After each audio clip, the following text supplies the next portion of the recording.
increase some of the lights in front here. And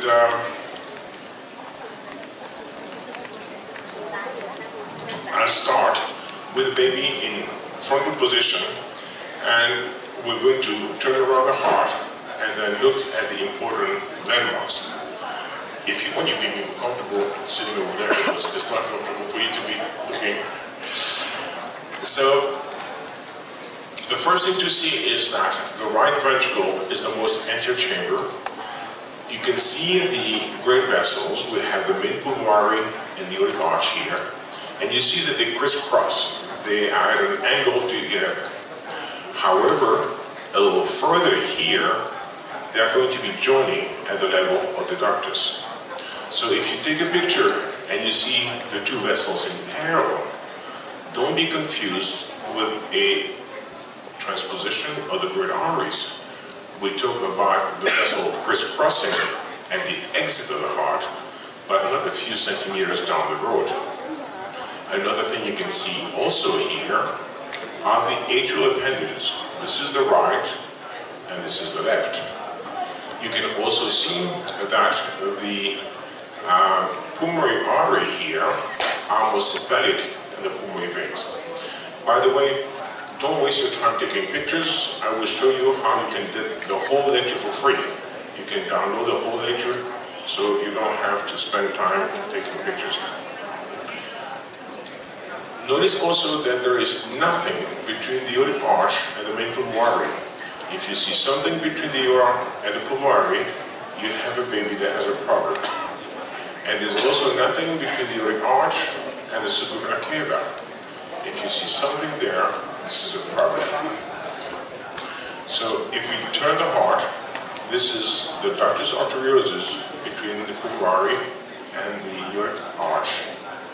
And here we have the left atrium, which is the most posterior cardiac chamber. And underneath here, you can see the ductus venosus here entering the left hepatic vein just at its ostium. Now here we have the left atrium, we have the pulmonary arteries here, and then in between the left atrium and the left ventricle, we have a big vein that drains the heart. This is the coronary sinus. If you turn on the right side, we have the ductus arteriosus again. And here from the right side, you can see the pulmonary. And the right pulmonary has, has three branches. It has a right upper lobe branch, it has a right middle lobe, and it has a right lower lobe. And this is an interesting thing because if you can see the trifurcation of the pulmonary, you know the baby has a three-lobe lung, which is difficult to see. But if you're looking at heterotaxis syndrome, and we'll look at that tomorrow, you can try to recognize what is the left and the right lung. Now, behind the supravenous cava here, you have the azygous arch. In my model here, the azygous arch is a bit thin. In the fetus, it's bigger than that. So now let's look at the cardiac valves. And I'm going to melt the heart so you can see inside the heart the four different valves. At the outflow, we have the semi-lunar valves, and they include the pulmonic or pulmonary, depends how you want to call it, and the aortic valve. Notice that the pulmonic valve is almost outside the heart. There is no cardiac structure surrounding the pulmonic valve, while the aortic valve is more inside the heart. Now, if you look inside the heart itself, you have the tricuspid valve, which has three leaflets: the septal leaflet, anterior leaflet, and the posterior leaflet. The anterior leaflet has a papillary muscle, which is parallel to the interventricular septum, as you can see there. So when you see an image where you have two lines parallel to each other, the anterior leaflet, and you know that you're making a section which is high in the right ventricle, because that's where the anterior leaflet is. Now, most importantly, you have a septal leaflet. You know that you cannot identify the ventricles by looking at the atrium, because the right atrium sometimes connects to the left ventricle and vice versa. So you cannot use the atrium to recognize the ventricle, but you can use the atrioventricular valve. The tricuspid valve is always in the right ventricle. because it was created by a mechanism of undermining of the endocardium. So pay attention to this septal leaflet. On the left side, there are only two pepper muscles, and you see that both of them are attached to the free wall of the left ventricle. So no septal insertion on the left side. And notice also that each pepper muscle has coated tendinae that go to the anterior and posterior leaflet. So it's not one pepper muscle for one leaflet and the other pepper muscle for the other. They attach to both. So now let's look at what you see in the cephalocaudal views. First we have the aortic arch with the brachiocephalic arteries, nothing between the aorta and the supravena cava. When we go down below, we have the cross of the aortic arch. A little further down, we have the main pulmonary that divides into the right pulmonary, left, and the ductus. So the big vessel you see behind the ascending aorta is the right pulmonary. So I'll show you how to pay attention to all these details when we look at the anatomy. If we go further, we have the aortic valve and the pulmonary valve, and behind that we have the left atrium. Now the left atrium has this little indentation that you can see here. This indentation is the result of the confluence of the pulmonary venous sac and the left atrium. If you go back to embryology, and when I was a medical student, I hated embryology, but now I had to study it. If you go back to embryology, all the veins always return to the right atrium. So why do the pulmonary vein return to the left atrium? Well, if you look at the lungfish were fish that were kind of going brackish water and they had not enough oxygen. The lungfish are the first one to have pulmonary veins that go into the backside of the left atrium.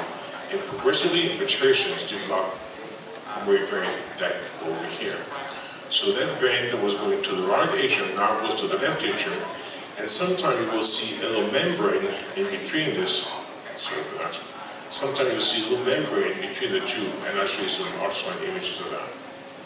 Then when you go further down, you have the mitral valve here with the anterior leaflet here and the posterior leaflet there. This is the tricuspid valve. You can see the septal insertion here. And in the apex of the right ventricle, you can see the moderator band. Now also look at the interventricular septum. The interventricular septum on the four-chamber view appears as a mind, but actually it's a curve. The interventricular septum is curving over the left ventricle, unless you have transposition of the great artery. In the transposition of the great artery, the interventricular septum is more a straight plane. Here again the moderator band. And now we move to the frontal views. And in the frontal views again, the first section you're going to see is the right ventricle, and then you can see the moderator band, the tricuspid valve, the septal insertion. And here we have something interesting. You see the right ventricle, which we just saw in the previous image, is not connected directly to the pulmonary. There is something in between the right ventricle and the pulmonary called the right ventricular outflow tract, RVOT. I usually avoid abbreviation, but this is one that I use often.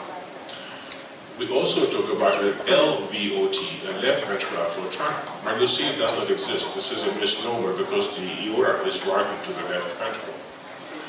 Now look at the inflow of the blood into the tricuspid valve.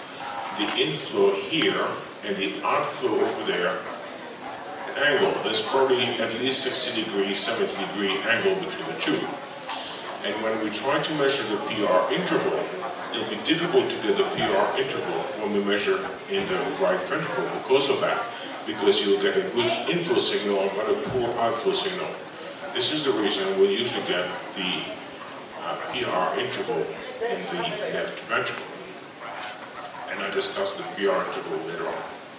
So here we get into the left ventricle, and you see the aorta is right into the left ventricle. So there's really no outflow tract, just a tiny segment over here. Again, nothing between the aorta, nothing within the ductus, and between the supravena cava. and you see that the inflow into the left ventricle and the outflow into the aorta are almost in opposite direction. So you have a good inflow and outflow signal. Now, in the lateral views, there's really nothing interesting. Only thing you can see here is the ductal arch, and then right behind that, aortic arch, but nothing very interesting. So, how do we identify the different structures? Well, the first thing is the right atrium, and you identify it because this is where the vena cava are returning. So if you do the bicable plane that I'll show you later, you should see both vena cava arriving in the right atrium. The exception to that is the persistent left supravena cava. The persistent left supravena cava is on the left side of the chest, and when we talk about the three-vessel view, I'll show you what it looks like. Now, how do we identify the right ventricle? Many information. First, you have the moderator band at the apex of the right ventricle. This is diastole, this is systole, and the moderator band is over here. Notice also that it makes the right ventricle look shorter than the left ventricle. You have the septal insertion of the tricuspid valve over here, and you have the annulus of the tricuspid valve. It's closer to the apex than the annulus of the mitral valve. Because of that, there is an offset between the two annulus. You see that difference at the yellow arrow. If the two AV valves were at the same level, what would be the cardiac anomaly? You do four-chamber view, and you do AV valve at the same level. Atrioventricular septal defect. This is the incomplete form of atrioventricular septal defect. So pay attention to that. This is a big clue. Notice also that the right ventricle is shorter than the left ventricle. We use that when we talk about the added transposition. And then, this is not a reliable criteria, but the cardiac chamber closest to the chest wall in the normal view is the right ventricle. Now, the left atrium you identify because it has the pulmonary veins. You see the pulmonary vein returning to the left atrium. And that's always true unless the baby has an anomalous pulmonary return, which can be to the right side, which is the cardiac form, which can be to an innominate vein that goes into the left supravena cava, and that is the supracardiac form, or it goes to a vessel that goes into the liver. This is the infracardiac form. So three forms of anomalous pulmonary return, and always look when you do the fourth chamber at the position of the pulmonary veins. The next thing you can identify in the left atrium is that the foraminal flap, this little thin line here, is in the left atrium. And that's always true unless two things happen. Either you have an ostium secundum atrial septal defect, and we'll talk about that tomorrow. In an ostium secundum atrial septal defect, this flap is missing. That's how you make the diagnosis. The second condition is when you have a severe left-sided obstruction. Let's assume that you develop aortic atresia. In aortic atresia, the blood will not come out of the aorta, it will not come out of the left ventricle, it will regurge into the left atrium, and we'll have to go to the right atrium to exit. Therefore, the blood going from the left to the right will push the foraminal flap on the other direction, and you won't have the foraminal flap on the left atrium. So these are the three exceptions to recognizing the left atrium.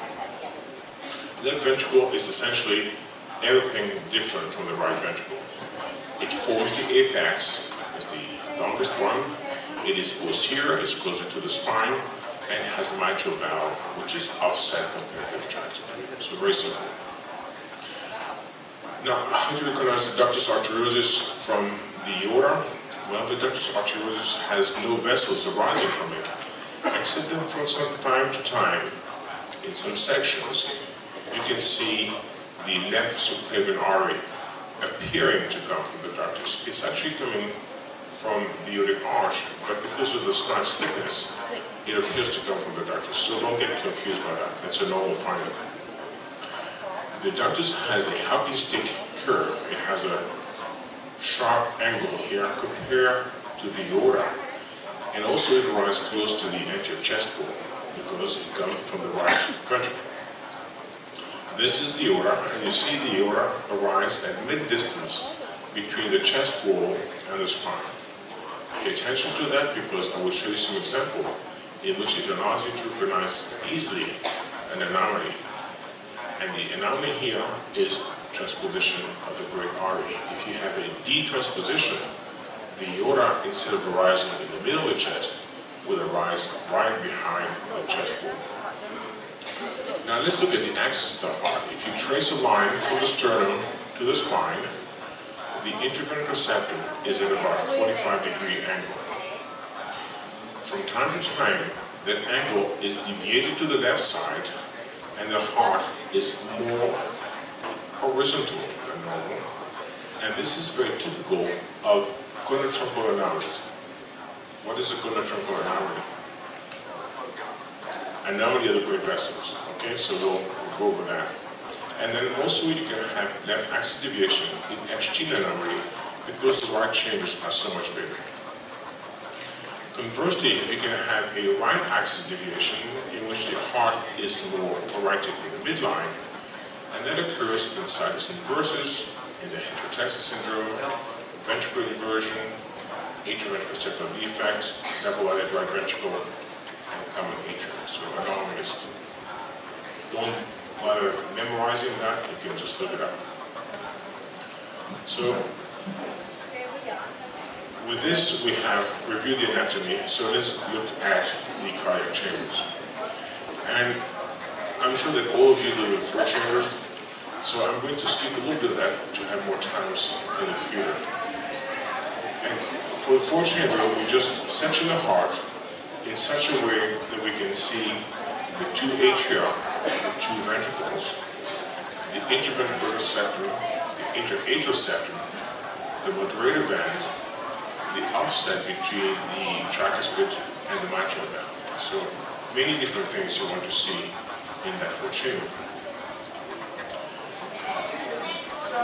If the baby is in a sympathetic position, like this, you have the heart in this position. This is left ventricle, right ventricle, moderator band, tricuspid valve, mitral valve, right atrium, left atrium, and this is where it goes. And I'm sure you have seen many of those pictures, so I'm going to go a bit rapidly.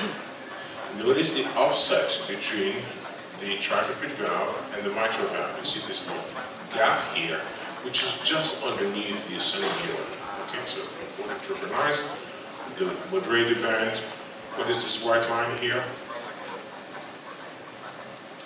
This is the pepper muscle of the anterior leaf of the tricuspid valve. Okay.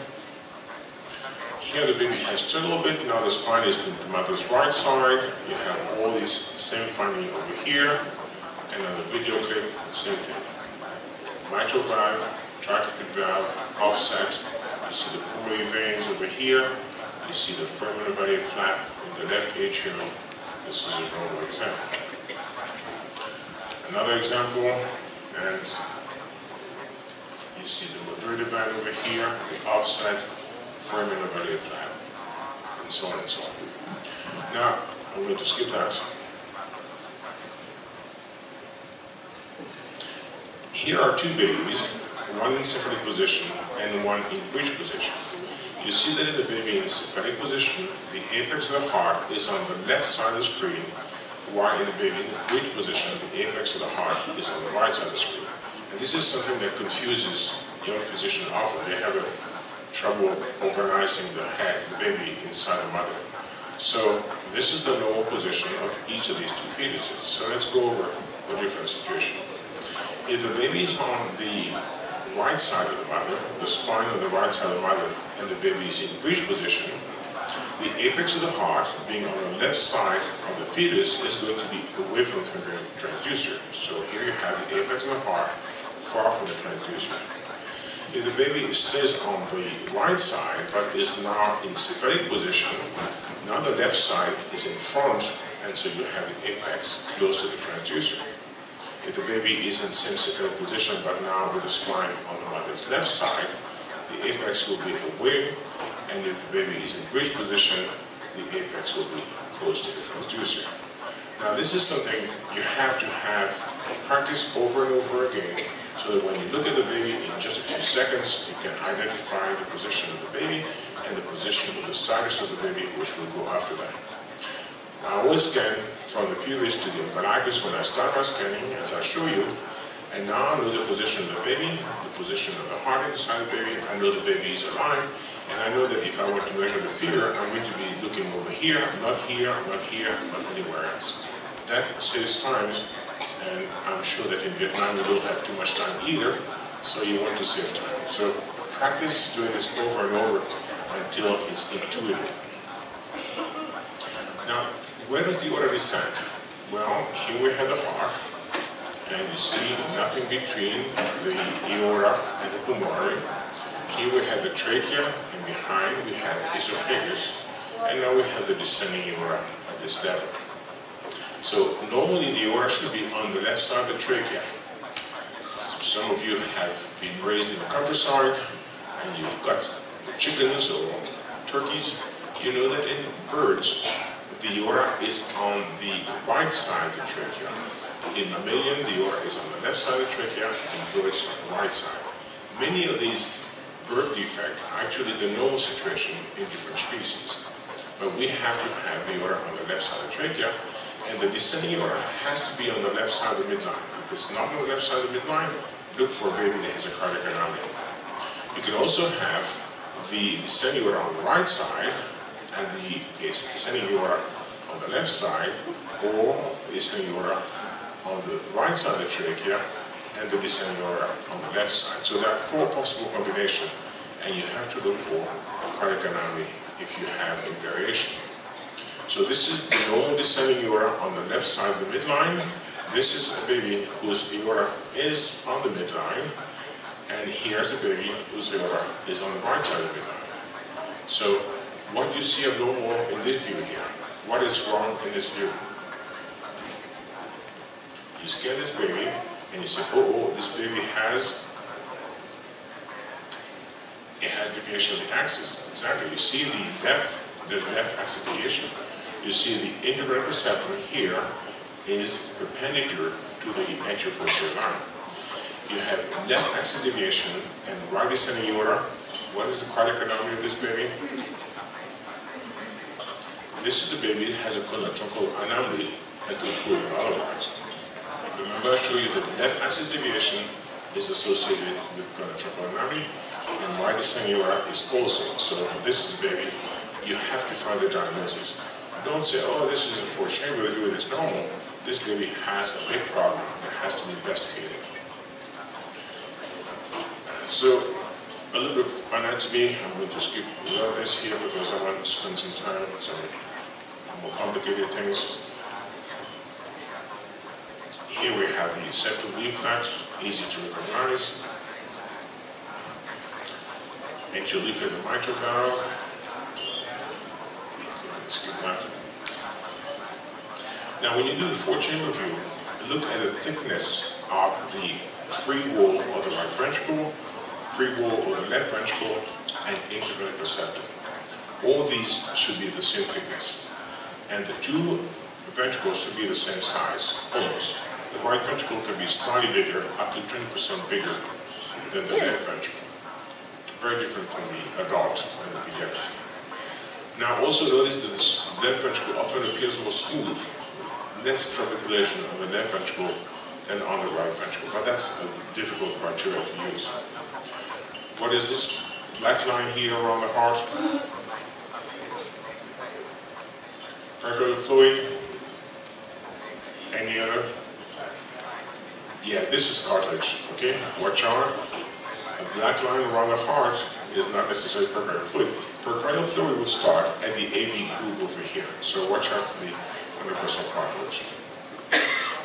Now, more important, when you do the 4-chamber and you go just a little bit below the 4-chamber, you can see the coronary sinus. This is the coronary sinus over here, and over there. And the reason you want to pay attention to the coronary sinus is you want to see whether it is too big. If you have a baby that has a persistent left superior cava, which I mentioned to you before, 95% of persistent left superior cava drain into the coronary sinus. which is no big deal because this is venous blood going to the coronary sinus, going to the right atrium. So this is venous blood going to the venous side of circulation. 5% of them will be draining into the back side of the left atrium, and this is an admixture lesion. You'll have deoxygenated blood contaminating oxygenated blood. So these babies have a problem. Now, in the situation in which it goes to the right side of circulation, watch out that persistent left superior cava is associated with heterotaxis syndrome. So pay attention to that because the baby may have some other cardiac anomalies. So look at the big veins draining into them.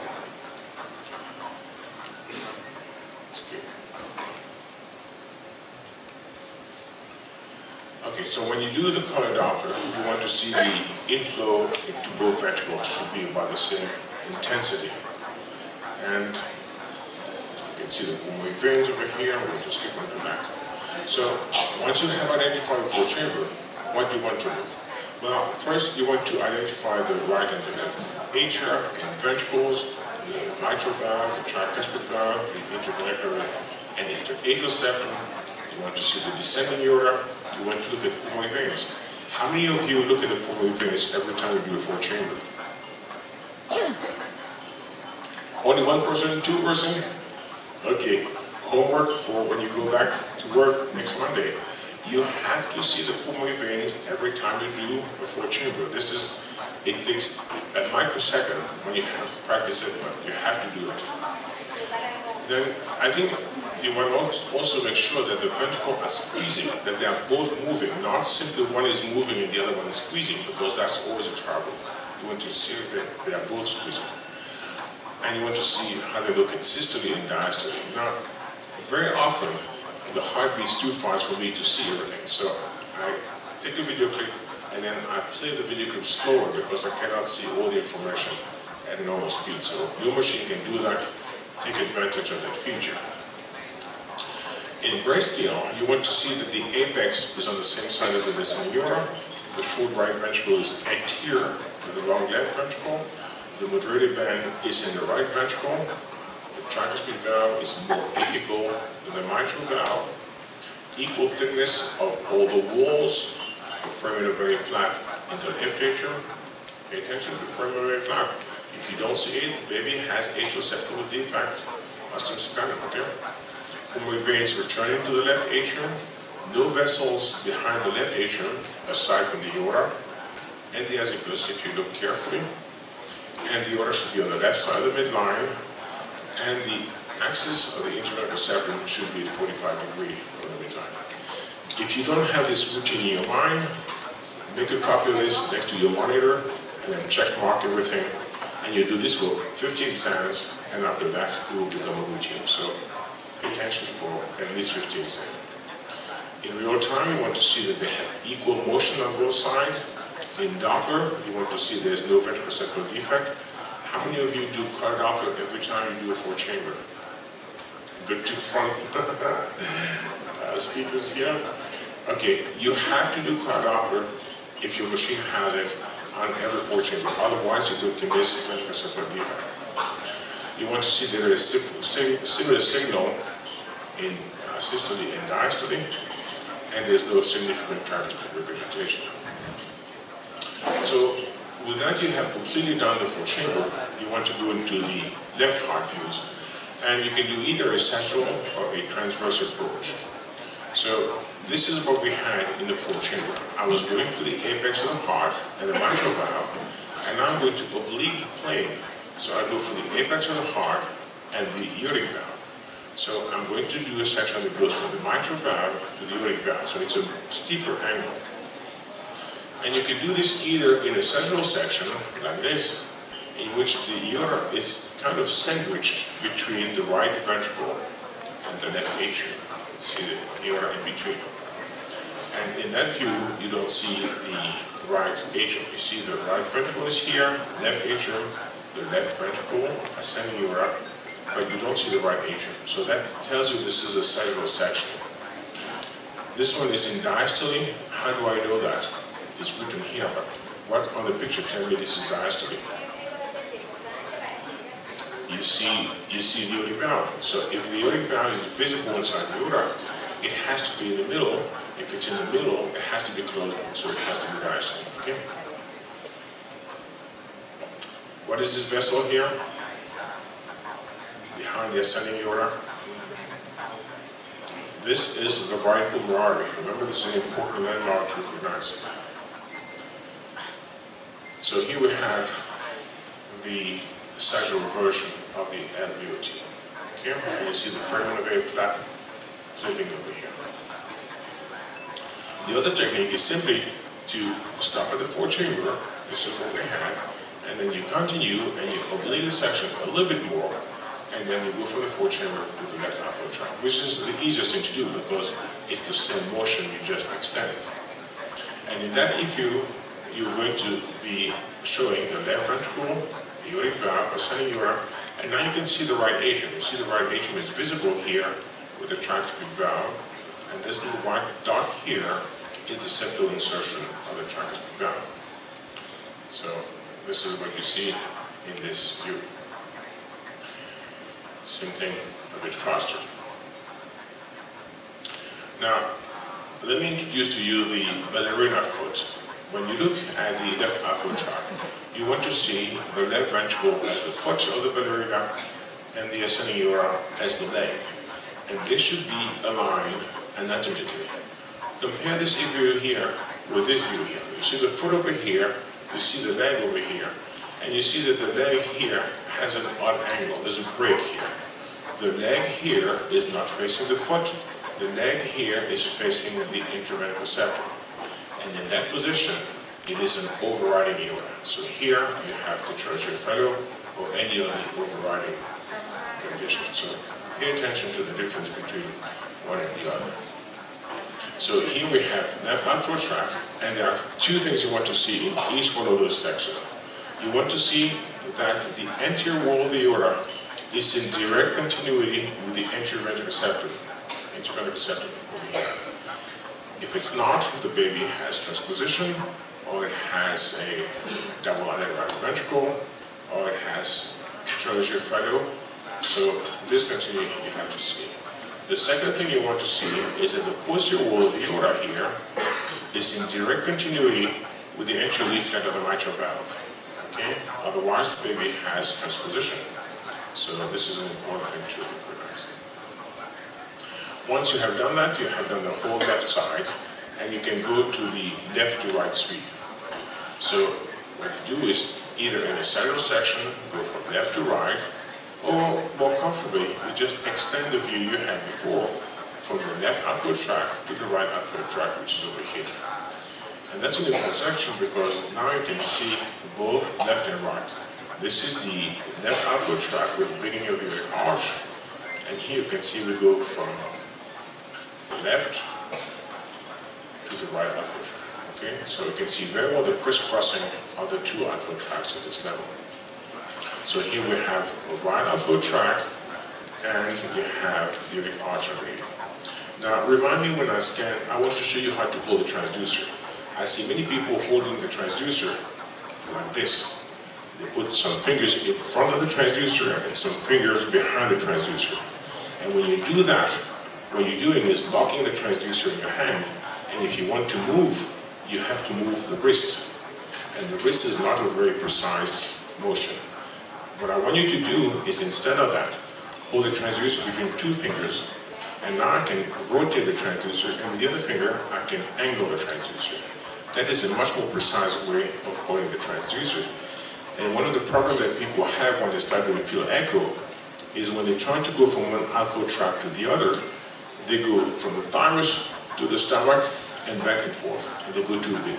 So don't use your wrist for motion, always use your fingers for the motion.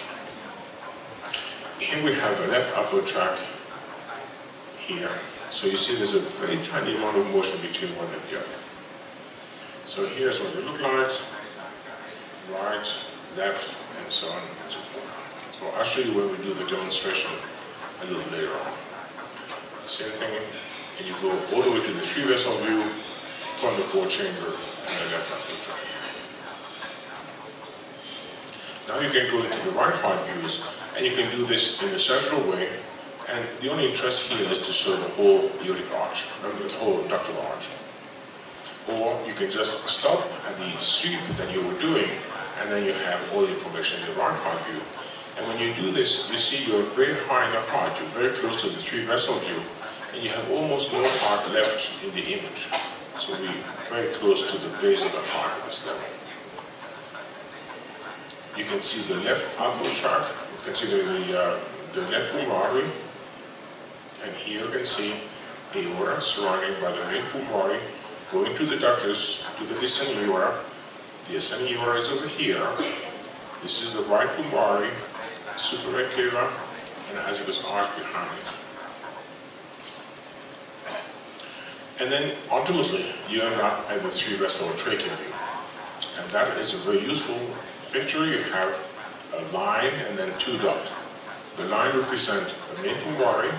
The first dot is the ascending aorta. The second dot is the superior cava. Now, notice that all these three vessels are not exactly aligned, but they're almost aligned at the front. So if you trace a line that goes from the main pulmonary to the superior cava, the aorta is almost touching it. Not exactly touching it, but almost touching it. What is this here? This gray thing here. Right lung, left lung, thymus, exactly. So when you do the three-vessel view, you have to see that the thymus is in front. If the three-vessel view here was moved closer to the chest wall, the thymus would be absent. So this baby has the George syndrome, the macrodeletion, okay? So not only you want to look at the alignment, but you want to see at what is in the front compared to the three-vessel. Also notice the difference between the size of the ascending aorta and the size of the descending aorta. Why is that such a big difference between the ascending aorta and the descending aorta? Because between the ascending aorta and the descending aorta, the circulation has already lost the circulation to the brachiocephalic arteries and to the coronary artery. So 16 and 18% of the blood flow has gone away. So by the time you get to the descending aorta, there's less blood that is available. So this is the three-vessel trachea view. You have the three vessels aligned over here, and I'll show you some more example in just a second. So you see one line, a dot, and a dot. Now, there are two versions of this view. This line dot dot, and the version where you can see the two arches touching. I'm going to change the picture and look carefully. There will be almost no difference. You see this image here and this image here. This is the conference of the two arches. This is a normal view, and don't look at this and say, oh, the vessels are parallel, so the baby has transposition. Remember, this is not transposition. This is just a normal conference. Okay, so be careful about that. Do we see a line in the dot dots? Here, we have something that looks like a skateboard. So this is a very different situation. This is a baby that has transposition of great artery, and the other artery is underneath. So this is usually the aorta, and the pulmonary is below that. So you see aorta, superior cava, and trachea. Okay? Line, and then one dot. We're missing a dot, and there's a big gap. So the missing dot is the aorta. You don't see it, aortic trachea. Okay, so many things to look when you do the three-vessel view. Remember, I told you that in birds, the aorta is on the right side, but in mammalian, it's on the left side. So when you do the three-vessel view, you should see pulmonary, aorta, superior cava, and the trachea is behind the aorta. It's not in between the aorta and the pulmonary, it's behind the aorta. Look at the difference here. The trachea is in between the ductus and the ascending aorta. So this is a right aortic arch, and this is the U form. There are two forms, a V shape and a U form of right aortic arch. So this baby, when it's going to be delivered, what would be the problem? Exactly, has trouble breathing because his trachea is encircled. So this baby needs to be delivered in the big hospital where they can take care of it. Let's get this one. Now, This is the thymus in front, so don't get confused with this being a thymoma or something like that. This is just a normal finding. Very important, when you do the three-vessel view, you always want to put cardiopter. And you want to do your three-vessel view as much as possible, either for a front approach or from a back approach. The reason for that is that if you do a three-vessel view collar in the front approach, the blood flow in the ductus and the blood flow in the aorta will be both in the same direction. They will be forward flow, so if you look from the front, they both will be blue. If you look from the back, they both will be red. So, important to recognize that. Let's assume you have a blue vessel and a red vessel. What's happening there? If the ductus is in blue, but the aorta is in red, it means that the blood in the aorta is going backwards. If the blood is going backwards, it means that the baby has an aortic stenosis, or atresia in fact, and the blood is returning backwards to go to the coronary arteries. So always look at 1 versus 2 color when you do the three-vessel view. Also look for turbulence. If you see some turbulence in the three-vessel view, the baby has probably a stenosis in that valve. If you go a little higher, you have the innominate vein, and if you look behind the trachea, you can often see these esophagus. It's a normal finding too. More innominate vein, so it means that you are too high in the field of the chest, almost in the field of the neck. So this is a three-vessel view. You see the innominate here. You see the superior cava with the azygous arch behind it. You see the 2 main stem bronchi here, because once you're below the trachea, you see the main stem bronchi, and this is the normal three-vessel view. Here we have the right outflow tract. Let me show you some images here. So we have right ventricle, right outflow tract, main pulmonary, the ductus, descending aorta, the right pulmonary, ascending aorta. Okay, this is superior cava. This is azygous arch. So you see azygous arch is a big finding in the fetus, and there behind we don't have the trachea anymore, but we have the left main stem bronchus and the right main stem bronchus, and behind that we have the azygous vein. And if you follow the main pulmonary, the right pulmonary, you can see the right upper lobe here, you can see the right middle lobe, and here you can see the right lower lobe. So here you can all three are the branches of the right pulmonary. And here this is carina between the left and the right main stem bronchus. This is normal finding too. Pay attention to that. You can see the 2 main stem bronchi at this level. So fundamentally what I have told you up to now to do is the grand sweep. You start with the 4th chamber, you do all the measurement you need in the 4th chamber. Once you have done that, you extend your section a little bit higher. You have the left outflow tract, move to the right outflow tract, and move to the three-vessel view. And if you can do that properly and the baby is cooperating, in 10-12 seconds, you have eliminated 99.9% of the cardiac anomalies. So this is a very efficient way to do the scanning. So you start your 4th chamber, move to the left outflow tract, move to the right outflow tract, which is shadow, and then you have the three-vessel view. So you have all the information you need to get in one sweep. Again, you can do this at high speed or slow down the clip. I think it's easier to slow down the clip. Now, aside from these fundamental views, there's a few other views that we don't use all the time, but are useful to have and to practice for when you need them. One is the basal short axis view, which I call the left finger with the walking, because before Google existed, when you searched for something, you had to go to the yellow page, and this was the indicator of the yellow page. So here what we have is the aorta in the center, and behind you have the right atrium, tricuspid valve, right ventricle, pulmonary valve, main pulmonary, ductus, and right pulmonary. And this is what it looks like in an image. You see the 3 cusps of the aortic valve over here. Behind you have the left atrium, the IVC, which, as you remember, doesn't go into the right atrium. It goes in between the right and the left atrium. Here we have the left atrium, the tricuspid valve, the right ventricle, the pulmonary valve, main pulmonary, and the ductus. Okay, this is the advantage of that is that it shows you the whole right side structure around the aorta.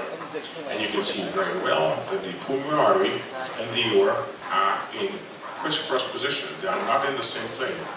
If they were in the same plane, you would not be able to get that. Also, you can see the relative size of the pulmonary artery to the aorta. If the baby had a large aorta and a small pulmonary artery, what would you be thinking of? Large aorta, small pulmonary artery, the atrophy of Phillip. Okay. Another example here, you can see the aorta, right atrium, right ventricle, pulmonary artery. Same thing here, you see the aortic valve in the middle, and you see the synchrony of pulmonary valve and aortic valve. And then here you can see the three cusps of the aortic valve. Notice that when you do the left upper tract and you measure the size of the aortic valve, it should be the same size as the ascending aorta. If you see an ascending aorta which is larger than the aortic annulus, then it's not normal. And this is a baby that had a bicuspid aortic valve. In a bicuspid aortic valve, there's a stenosis and it creates a jet phenomenon, and the jet phenomenon distends the ascending aorta and gives this image here.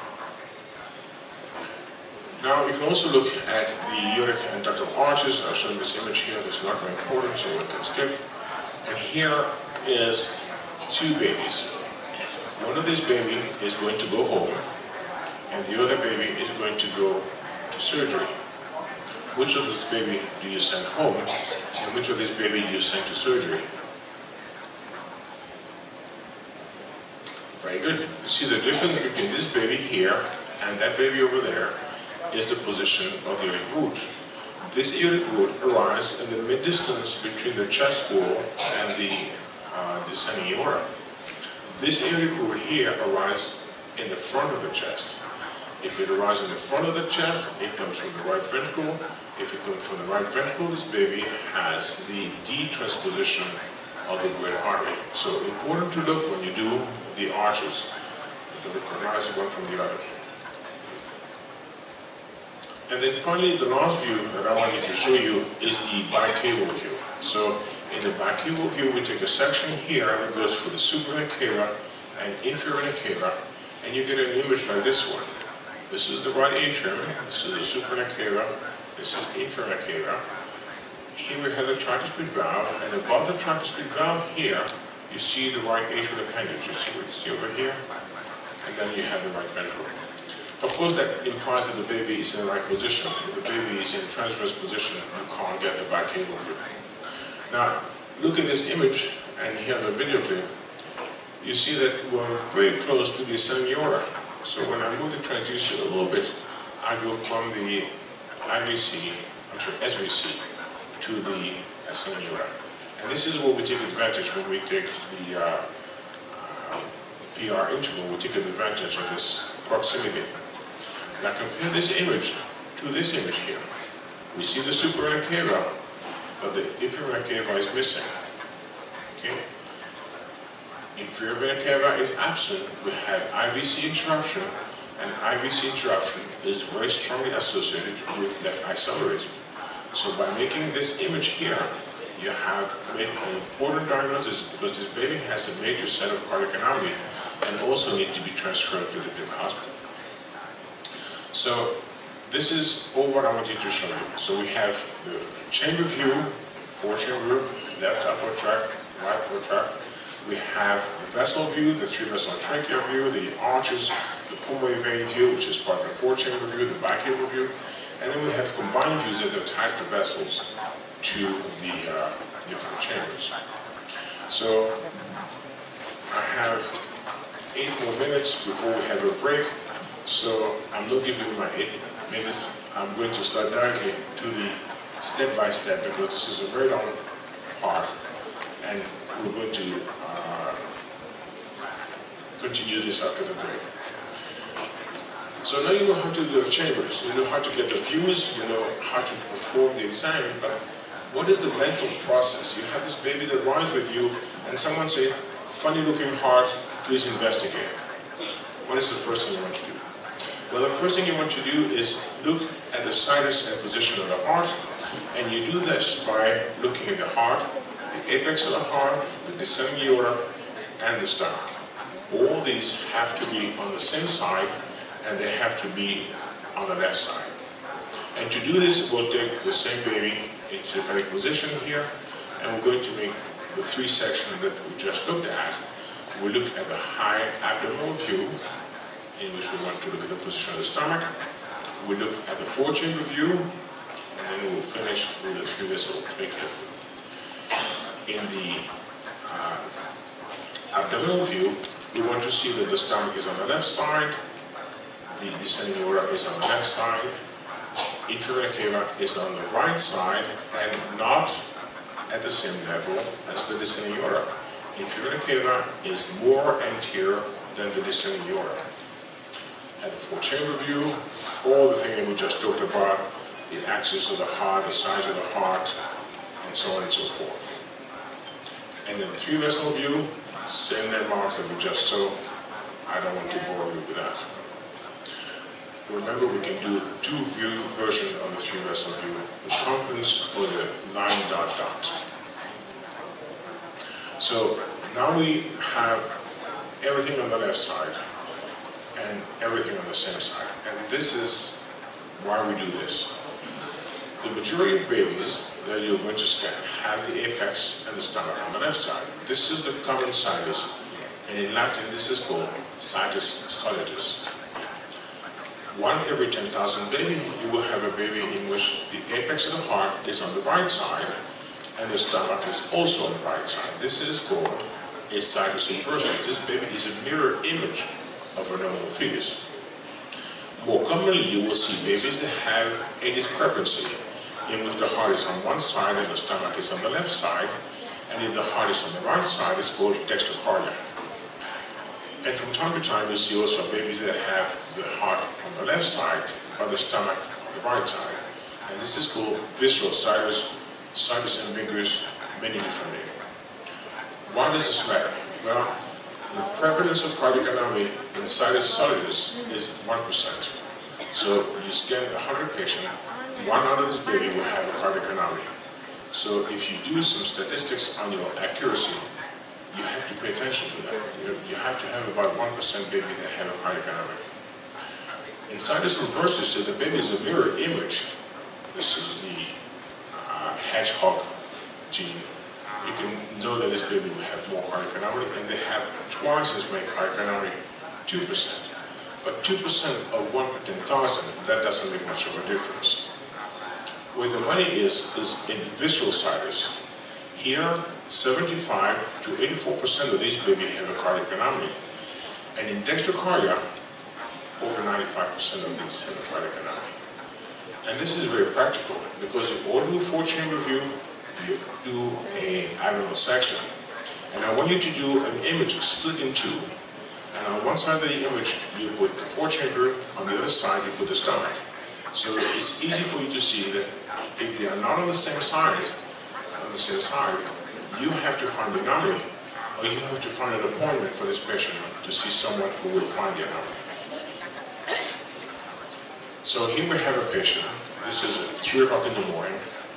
Patient with some cramping. And this is the finding. Who sends her home and who sends her for further investigation?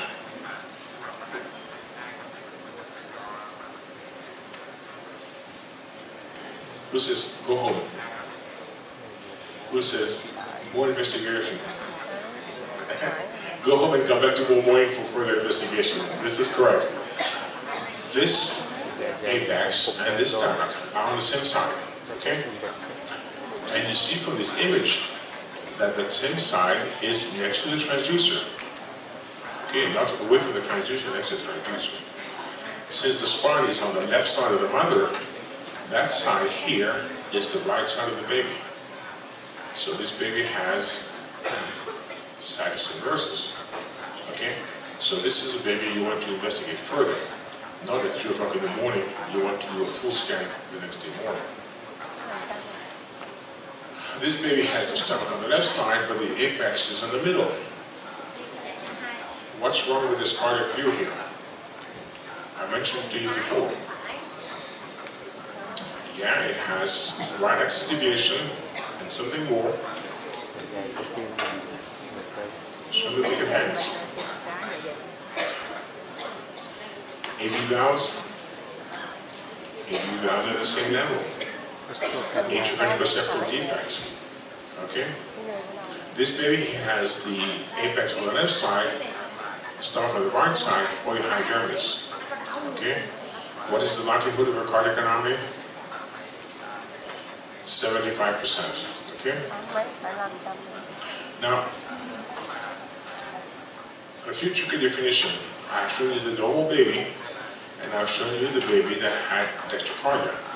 There's one more baby. That baby here has dextroposition.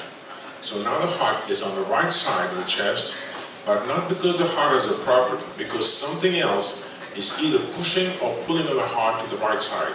And here I made a drawing of a diaphragm hernia pushing the heart to the right side.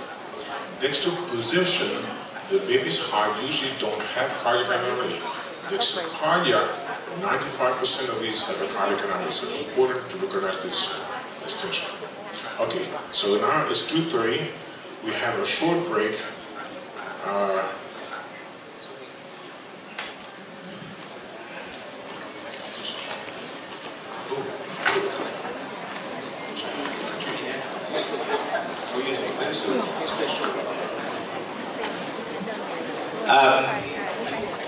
Thank you very much for your very interesting, instructive, and informative lectures. You go to Google and you type thefetus.net, okay? And then you get over here, thefetus.net. And then you go to the bottom of the page and it says DVD field echocardiography, the normal examination. And you click on that and you get this screen. You put your email and it will send you a link and you can download the whole lecture. It's very big, it's at least 3 gigabytes. And it only works on PC, not Macintosh, only on PC. So you will have to review it 3 or 4 times before you know all of it. But don't get discouraged. Free education, you have to take advantage, okay?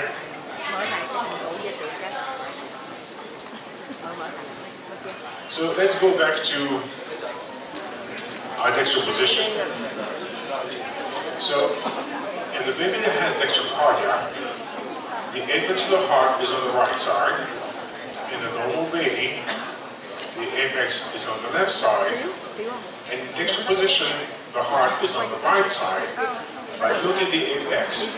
The apex is pointing to the front or pointing to the left side. So a big difference. Dextrocardia is pointing to the right side. Dextroposition is pointing to the front. So here we have mesocardia. The axis of the heart is aligned with the anterior-posterior line of the baby. So what are the findings in dextrocardia? This is an anomaly of embryological folding. The heart is rotated to the right side, it's not shifted to the right side, and the cardiac axis points to the right. Important to look at that. And the cardiac position does not change during the gestation. So here we have 2 babies, both with the apex of the heart on the right side. Which of these 2 babies has the greatest likelihood of a cardiac anomaly? The one on the left side or the one on the right side? Who says left side? Raise your hand. Good, I see a few hands. Who says right side? Raise your hand. Okay, only 4% of you are answering, but those of you answering are answering correctly. This baby has dextrocardia, So 95% chance of a cardiac anomaly. This baby has sinus versus 2% chance of cardiac anomaly. Okay?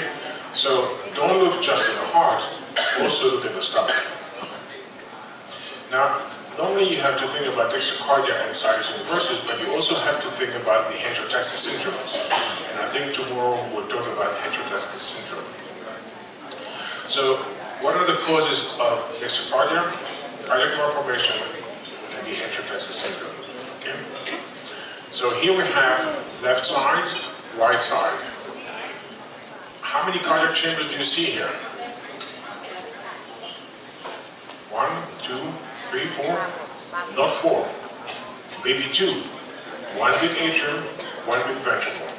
Okay? So the heart is on the left side. The heart is on the right side. The apex is on the right side. 2 cardiac chambers. What else is abnormal in this view? Anything abnormal? I told you to look at everything on the film. How about the descending aorta? Is that a normal descending aorta? No, it's in the middle. It should be on the left side, it's in the middle. Okay? How about this baby? It's Friday, 5 o'clock. You have to go to your children, get your children at the daycare center, and you see this picture. This is the left side, this is the right side, 4 chamber. Normal? Not normal. Which of these 2 ventricles is the longest? The front one. So the front one is the left ventricle. This is the moderated band, so this is the right ventricle. Okay? This atrium here receives the pulmonary vein. Although this pulmonary vein here is not very committed. But so this is the left atrium, and this is the left ventricle. So the ventricles are inverted, but the atrial ventricle are concordant. Okay? And you see, it's not just a normal chamber. Now, in dextral position, the heart is shifted to the right, maybe even hugging the chest wall. So you're looking for a space-occupying lesion on the left side of the chest. And typically, what you're looking for is a left diaphragmatic area, a cystic adenoma-hematoid malformation of the lung, vaginal lobar emphysema, left profusion, cardiothorax, cardiac tumor, wide angiogenesis. Okay? Now, here we have a section. We see the stomach on one side, we see the heart on the other side. The axis of the heart is oriented with a midline. So this is a left diaphragmatic hernia. The diaphragmatic hernia will kill the baby just as well as any cardiac anomaly, so it's important to recognize that. This is a baby that has a large, wide left lung. This is cystic adenoma-hematoid malformation of the lung.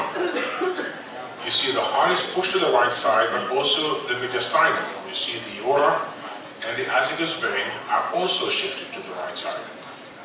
And here we have a large left pleural effusion.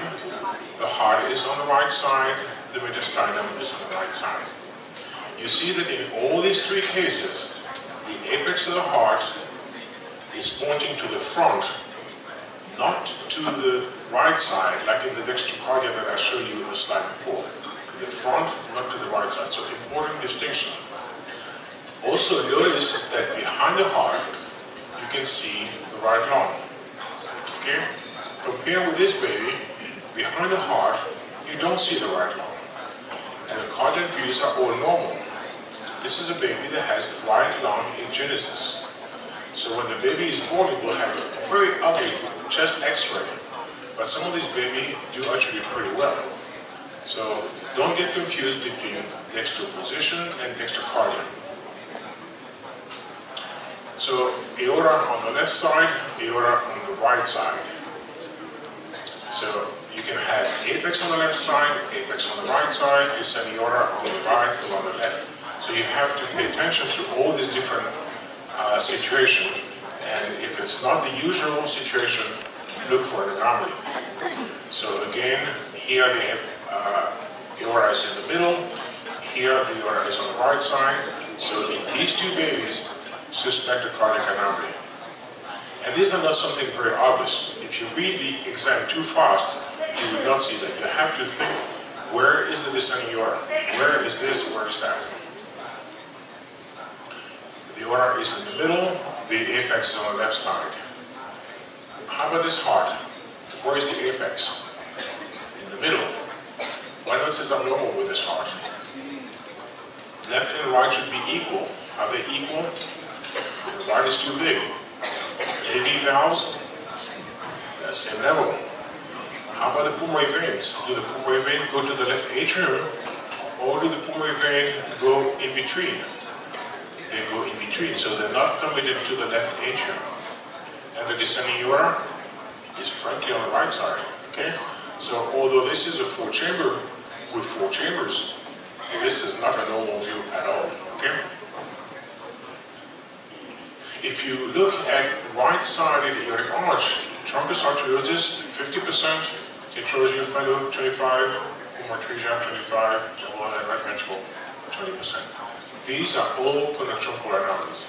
So if you see a right-sided aortic arch, always think of conotruncal anomalies. Normal or abnormal? The baby on the left, on the right side. Axis of the heart, 90 degree. The descending aorta on the right side. If you read some article that says the four-chamber view is not a good screening tool for cardiac anomaly because it doesn't detect outflow tract anomalies, well, if you don't look at all the findings of the four-chamber view, yes, that's true. But if you look at all the findings, you can detect many outflow tract anomalies. This is the stomach. This is the descending aorta. What is this? IVC. Normal or abnormal? Who says normal? Who says abnormal? Very good. This is the four-chamber view of the heart. This is the descending aorta. This is, who says IVC? No one says IVC? You're right. You cannot have the IVC behind the heart because by definition, the IVC drains into the right atrium. So if you see this, for sure the baby has IVC interaction with azygos continuation. So probably left heterotaxis syndrome. Remember that as you go from the low to the high abdomen, the IVC is moving anterior into the liver because it has to go and join the right atrium. So if you see IVC next to the spine, this is never a normal IVC.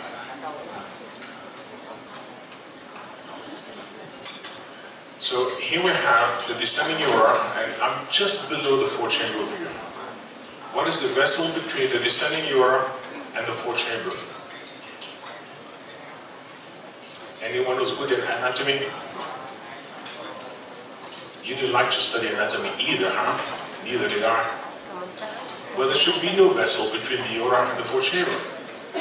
And so I'm making this appear. What was that? Photoshop? Not Photoshop. This is the esophagus. Baby swallow fluid, and you see the fluid go through the esophagus. That's a normal finding. Another one here, aorta, esophagus, azygos.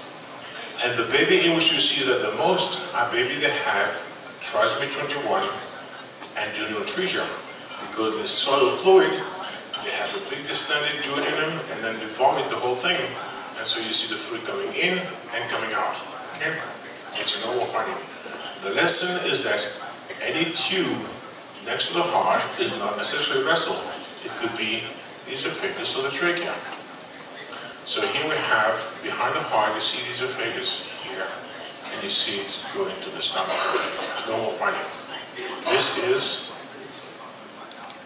the thymus. Okay? Now, this is an image I like very much. You have just seen that the new Medicine machine here has 256 crystals and 256 grayscales. This is a machine from 1982. It had 64 crystals and 16 grays of scale. This is the head of the baby. This is the chest of the baby.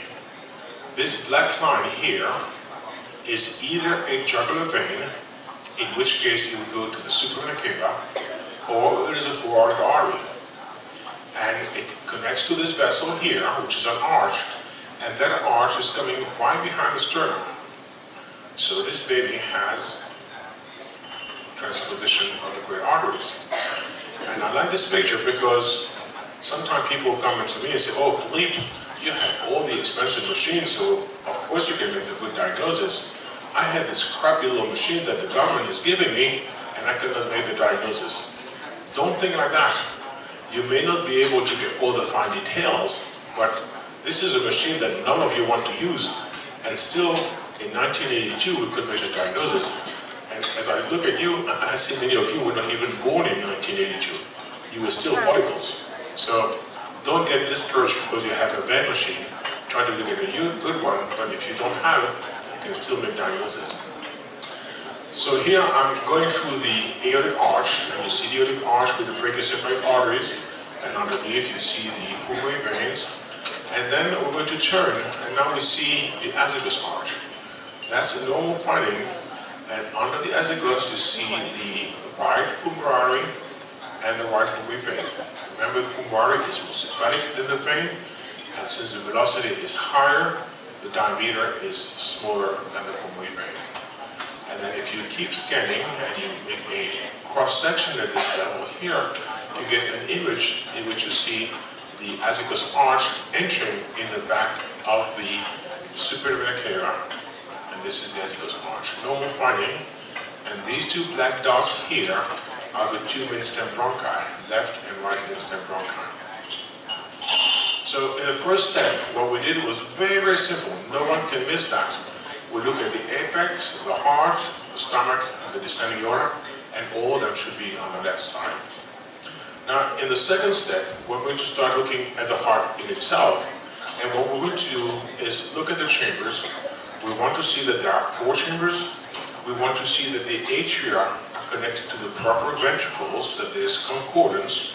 We want to see the ventricular and the atrial septum, and we want to see the insertion of the atrioventricular valves. So I showed this, we can skip. Remember, the right ventricle is shorter, and you have this offset between the tricuspid and the mitral valve. The septal defect, I've shown you that. So here we have a really abnormal heart. This heart is left axis deviated. You see the atrioventricular septum is at 90 degrees, and we have a very large right side. And we see a tricuspid valve, which is very abnormal. Now, this could be one of 2 things. It could be a tricuspid dysplasia with a lot of regurgitation, or it can be an Epstein anomaly. And actually, this is an Epstein anomaly, and you can see that with cardiopathy. In tricuspid dysplasia, you will have regurgitation from the middle of this chamber here, which is the right ventricle in tricuspid dysplasia. But in Epstein anomaly, this is the atrialized portion of the right ventricle, all that. The right ventricle is just a tiny slit at the apex over here. So this is Epstein anomaly with massive regurgitation. Now this is something very important, because in the fetus, we have something different from the pediatric and the adult circulation. If my mitral valve gets obstructed, my whole heart is going to enlarge. In the pediatric and the adult circulation, obstruction results in dilatation. That's not true in the fetus. If you obstruct one side in the fetus, you have 2 bypasses, through the foramina vitae and through the ductus. So in fetuses, obstruction usually does not, there's some exception, but usually does not result in distension, dilatation. Dilatation in the fetus results from regurgitation. So when blood goes back and forth through an AV valve, this causes distension of the chambers, and that's when you have an Epstein. Here we have a tricuspid atresia in which the valve is too echogenic. The blood cannot go from the left to the right atrium to the right ventricle. It goes to the left atrium, left ventricle, and this baby has a large muscular septal defect, and therefore we have some flow in the right ventricle. So if you do a 3-vessel view in color, how many colors are you going to see? one color or two color? No, not two, one, exactly. You see one because you will have forward flow in the aura and forward flow in the pulmonary, but you see that the pulmonary will be much thinner than the aura. Here we have no atrioventricular valve and no structure inside the middle of the heart during diastole. And this is very classical of the atrioventricular septal defect, the complete form you can see over here. Nothing in the middle of the heart. Even at 10 weeks, you can see this baby has bradycardia, which is common in atrioventricular septal defect, and you see a communication between the right and the left ventricle. This baby has hydrox. It was there for nuclear lucency screening. No need to do lucency screening. The baby has trisomy 21, and the mother can make a decision about the pregnancy. There's a few intracardiac membranes that you have to be aware of. One is a large foraminal flap that is called an atrial septal aneurysm. You see the foraminal flap is much larger than normal, and it goes at least halfway through the left atrium. You see this baby also has tricuspid with a ventricular septal defect and a hypoplastic right ventricle, so atrial septal aneurysm. Another one you can see is a courtois trajectory. Remember I told you about pulmonary veins joining the back of the left atrium, and sometimes you can see this remnant of a membrane over here. Now, in the fetus, this is usually not a problem because the fetal circulation, fetal lung circulation is low flow, not the small flow. But when the baby is born, the patent orifice here may be restricted, and so this baby may develop courtois trajectory. So those babies need to be rescanned after birth. This one is a coronary sinus, and you see this baby coronary sinus is normal or too big? This is normal. This is too big? Yeah, of course. This is a baby that has persistent left superior cava with drainage into the coronary sinus, so you want to investigate that baby for isomerism. This is hard to see and it's not common. This is an open mitral valve, and there's a thin membrane in front, a premitral diaphragm, which is associated with trisomy 21. This, on the right atrium, you see this little bump inside the frontal aspect of the right atrium. This is called a Chiari net. This is a common variant. 1% of the population has a Chiari net, so it's not something to consider abnormal. And if you see something similar on the left atrium, think about a Coumadin ridge. So you can have something on the right, something on the left side. This is the eustachian valve into the left atrium, and you see the aortic valve and pulmonary valve, and sometimes the eustachian valve can be quite large. This is the valve of Tibesius at the end of the coronary sinus, also a normal finding. Don't confuse that with something abnormal. If you look at the motion of the foraminal valley, it has a double excursion. You have one excursion during systole, and then you have another excursion during the atrial contraction. So you have to see this double motion of the foraminal valley flap, and if you see only one single motion, think the baby has an atrial septal aneurysm.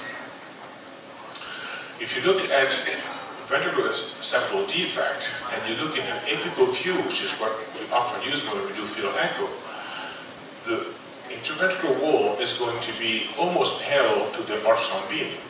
And if the beam is parallel, it has no interface to reflect on. So the machine will have no signal to write, and the machine will write a 12-hour artifact. It will put a black hole that looks like a ventricular septal defect. So avoid doing an apical view, go instead in a transcostal view, and now you are perpendicular to the interventricular septum. And then you have a good reflector. The problem is that the majority of ventricular septal defects are more narrow than the width of the beam. So the edge of the beam are going to be touching the edge of the septal defect, and the machine will average those echo and cover the fact that there's a ventricular septal defect. So what is the solution for that? You paid good money for that. You have to use it. You press on the button color doppler. And the color doppler will have a double shift here, which is perfectly aligned with the septum, with a beam of ultrasound.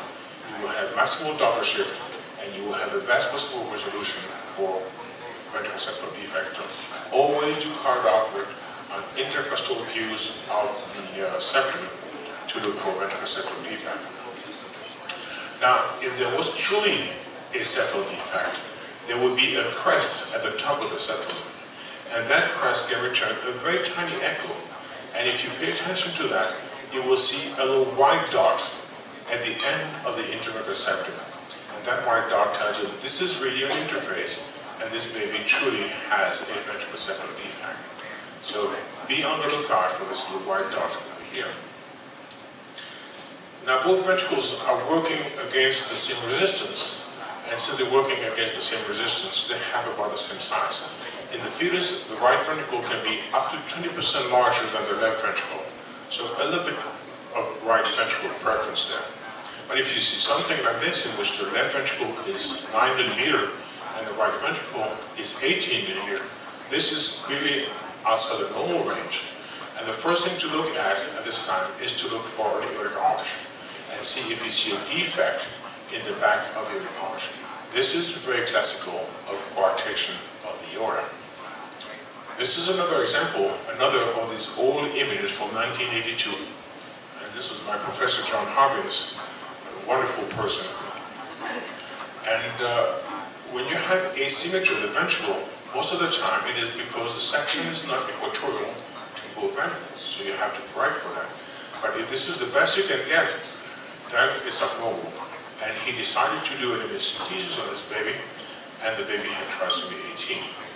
Now, in 1982, we didn't know that having the AV valves at the same level was a sign of atrial septal defect, which was a big indicator of trisomy 18. But now we know that. But in 1982, this is the only thing we knew. So if you see an asymmetry like this, there's a long list of differential diagnosis of causes for that. But by far the most common here is coarctation of the aorta. Now, look at the position of the ventricle. Here we have the two ventricles, normal or abnormal. The short ventricle is posterior, the long ventricle is anterior. The AV valve closer to the apex is the posterior AV valve instead of the anterior AV valve. So here we clearly have an inversion of the ventricle. And this is the right ventricle on the posterior aspect. This is the left ventricle on the anterior aspect. This is an atrium that receives the pulmonary veins. So this has to be the left atrium. And the left atrium is connected to the right ventricle. What is this condition? This is the L transposition of the great artery. This is what is also called the congenitally corrected transposition of the great artery. Remember I told you before of the D transposition, and I may cover this tomorrow also. In the D transposition, the four-chamber view is normal, it's the outflow tract which is abnormal. In the L transposition, the four-chamber view is very abnormal, and so is the outflow tract. Sometimes we have too few chambers. Here we have a large common atrium because the interatrial septum is missing. This is essentially a ostium secundum type of defect. Or you have nothing in between because again we have a common form of atrial septal defect. Or you may have a single ventricle. Here we have one single ventricle, there's almost no interventricular septum, but you see we have two AV valves.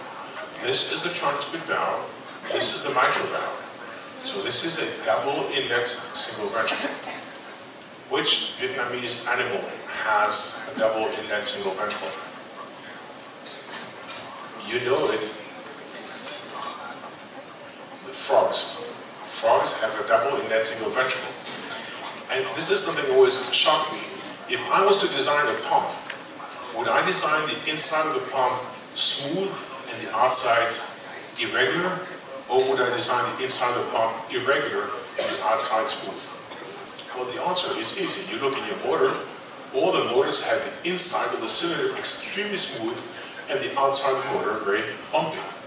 Well, we have trabeculation because frogs did not have an interventricular septum, so they could not separate the right side circulation from the left side circulation. They had deep trabeculation, and each atria was discharging into the trabeculation of that side, and by a differential mechanism of contraction, the left side of the ventricle ejecting into the aorta and the right side into the pulmonary artery. And this is the reason why we have deep trabeculation inside our heart. Sometimes you have a missing chamber, and missing chamber means that this area of the heart did not perfuse. If you have a tricuspid atresia here with no ventricular septal defect, so different from the one actually before, there is no blood that can go into the right ventricle. The right ventricle does not develop.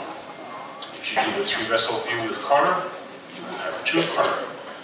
One color for the aorta and the opposite color for the pulmonary artery. Here we have a two-chamber heart. We have one large atrium and we have one ventricle with some very thick wall. This actually, if you look on the edge of the clip here, there's a little black spot here. That little black spot is a hypoplastic left heart. This is a baby that has an early aortic atresia. If you have an early aortic atresia, the blood doesn't go into the left ventricle because it cannot get out, and so the left ventricle does not develop. And you know this is what it is because if you look at the foraminal flap here, you see it's flapping from the left side into the right side. So this is hypoplastic left heart syndrome. This was always confusing to me because I thought in hypoplastic left heart syndrome, you would have a hypoplastic left ventricle. And that's not true. You may have an absolute left ventricle, you can have a hypoplastic left ventricle, and you can have a dilated left ventricle. So remember this picture, because in the next few slides I will show you the other two forms. So here we have another few chambers. We have just one single chamber in a complete form of atrial septal defect. Here we have another tricuspid atresia with a hypoplastic right ventricle and a ventricular septal defect. Here we have a tricuspid atresia with ventricular septal defect, a double inlet single ventricle, and sorry for that. And here we have a left ventricle that does not look normal. First, it's not long enough. Second, it's more round than normal. Third, it has this big white line around it, which is called endocardial fibroelastosis. And I don't have the video clip, but I can tell you that the blood was going from the left atrium to the right atrium, into the right ventricle, to the pulmonary. This is also hypoplastic left ventricle. And this is now one in which the left ventricle started developing, but could not continue. So actually you one with no left ventricle, and this is one with a small left ventricle. Sometimes you may have too many chambers, and all these membranes that I show you can be confused for a chamber. Sometimes you can also have a pericardial cyst. Pericardial cysts are usually at the base of the heart. Now you can also have enlargement of the heart. Here we have a global enlargement, but you may also have enlargement just of the myocardium. This is increased myocardial thickness, or you can have a bump coming out of the heart, and this is very typical of the cardiac rhabdos, or you can have a cardiac chamber which is enlarged, and typically it's the right atrium that enlarges. When you see that. So here we have a heart which is much too big. It's much greater than a third of the heart, the chest, and you see the walls are very thick. And if you look under real time, it'll be very sluggish and small contraction. So this is cardiomyopathy. Here we have the Epstein I've shown you before. Here we have a global enlargement because the heart has to work too hard. If you work harder, the heart is going to enlarge. And this happens in three strands. The veno-Galen aneurysm, which is the most common, the chorioangioma of the placenta, when they get to be greater than 5 centimeters, and the hemangioma of the liver, which is least common of the three. Now, sometimes actually you can have obstructive lesions that can cause an enlargement. For instance, aortic calcinosis. This baby here has an aorta which is completely calcified, and so it doesn't expand during systole. It's like a fixed pipe. This is like atherosclerosis in all people, but it's a which is a more recessive condition, so you can anticipate it. And since the heart does not since the aorta does not distend, it will increase the resistance and the baby will develop an enlargement and hydros. Or you may have a true knot of the cord that is tight. 1% of baby have a true knot of the cord, very few have a tight true knot. So if you see a cardiomegaly, also look outside the cord. Sometimes you can have a heart that appears too large, but actually the heart is the normal size. It's the chest that is too small. And this is the critical finding in all the lethal skeletal dysplasia. If the skeletal dysplasia is lethal, it is not because the lung bones are too short, it's because the ribs did not expand enough to allow development of the lungs, and so the baby will die of pulmonary hyperplasia after birth.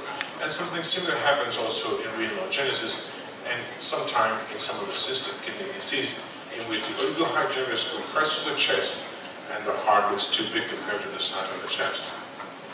You can have an increased myocardial thickness in the cardiomyopathy. I'll show you one in just a second. In the univentricular heart, remember my first hypoplastic left heart syndrome, they had only 2 chambers. And in the septal hypertrophy for diabetic mother, they have poor control. If you find a localized enlargement, by far the most common is a cardiac tumors. 60% of cardiac tumors are rhabdos, 60% of rhabdos are associated with tuberous sclerosis. So that's the most common. Rarely you can also have myocardial infarction, but these are not very common. So if you see a baby that has several echogenic masses in the heart, what you want to do is look at the skin of the mother. And here we are with the capillary spot on the skin and the angiofibroma also on the skin.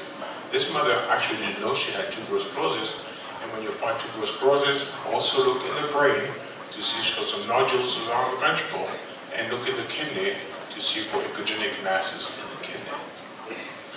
An enlarged chamber is usually right atrium, and there's a long list of differential diagnoses for enlargement of the right atrium. Rarely you will have also a decreased cardiac size, and this is typically due to compression of the heart by some very distended lungs in laryngeal atresia. So here the secretions of the lungs cannot escape the lungs become very enlarged and they compress the heart function is decreased, and the baby goes into hydros. Abnormal echogenicity, these are the echogenic foci. We used to make a big deal about that 20 years ago. They have essentially been abandoned now. You can find air and fetal demise, you can find dystrophic valve. I'll show you that all the tricuspid atresia always present as a white spot. The mitral atresia do the same. Sometimes you can have invasion of the interventricular septum and the free wall of the left ventricle. This is a fibroma of the heart. This is a rare tumor of the heart, but it will prevent the heart from developing, and this left ventricle is not going to be functioning. And then sometimes you find a baby has a white line all around the heart. This white line here is called endocardial fibrodystosis. And here you see the left ventricle is very large, but it doesn't have the normal shape. It's not elongated like the normal left ventricle. It's very round. And if you look on the real time, that left ventricle is not contracting at all. It's fixed. It's a sphere that is not moving. And if you do cardiography, you will see no cardiography going to that. So this also is a hypoplastic left heart syndrome, but now with a distended left ventricle. So differentiate between hypoplastic left heart syndrome and the size of the left ventricle can be anything. If you see a black line aside of the heart, especially when it's in the AV groove, think this is a pericardial effusion or pericardial fluid. To me, up to 2 millimeter is normal. Above 2 millimeter, think of all this disorder, in particular the coach infection. So in the step 2, we looked at the chambers, how they're connected, and the septation begins. Again, nothing very difficult here. Now, in the step 3, we're going to be looking now at the vessels, not far from the heart like we did in the first segment, but we're going to look at them right at the heart. And what we want to make sure is that the aorta is arising from the left ventricle. We want to see the continuity of the aorta with the anterior leaflet of the mitral valve and the atrial septum. Remember, that's what we do the left outflow tract view. We want to make sure there's no subaortic ventricular defect. And then we look at the pulmonary artery, and you want to make sure it comes from the right ventricle, and it crosses over the aorta. Very important. Then we'll compare the one and the other. They have to have the similar size. You want to see the circumference of the aorta and the pulmonary, and that circumference has to be on the left side of the trachea in a posterior mediastinum, and there should be no extra vessels. And then we'll look at the veins, the pulmonary veins, and the systemic veins. So, if we take the aorta as the landmark at 100%, pulmonary can be up to 20% bigger. The other measurements are not very critical.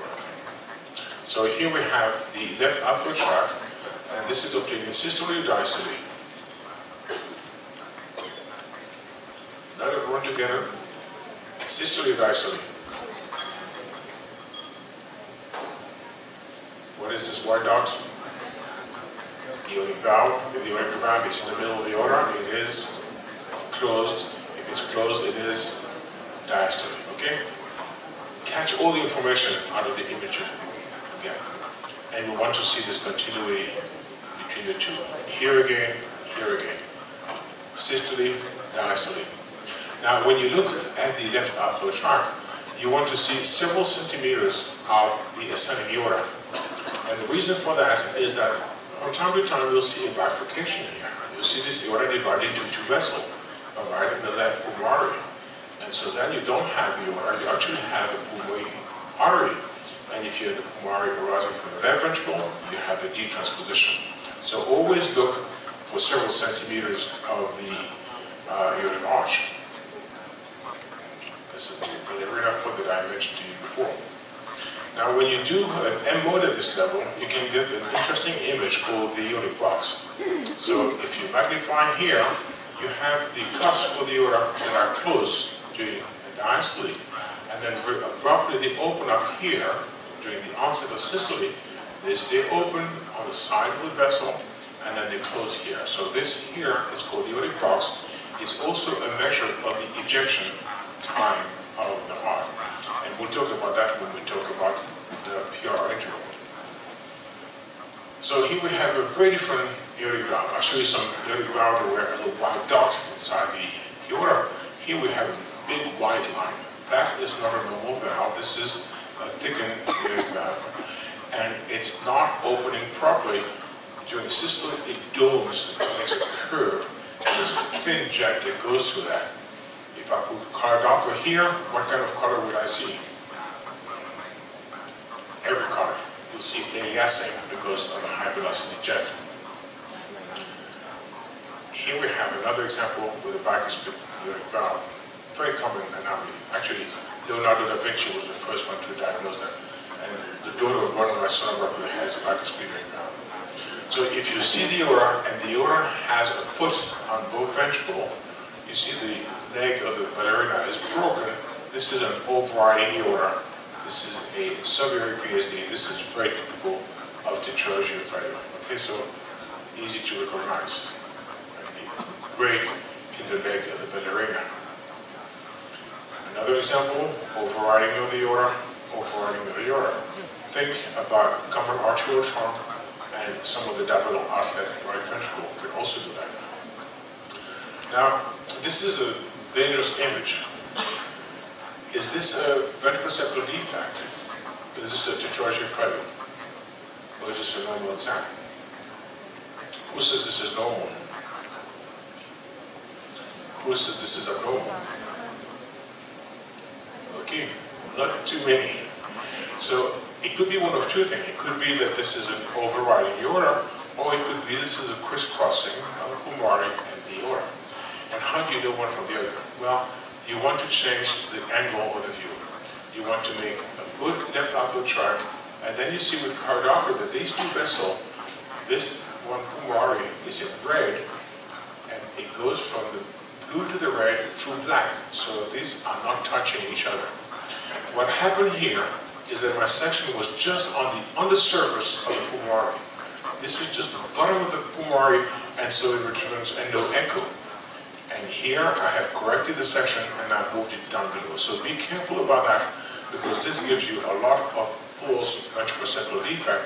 This is a common reason for over-reading them, and you have to do cardiography with this image to make sure that this is correct or not. So be careful with this image.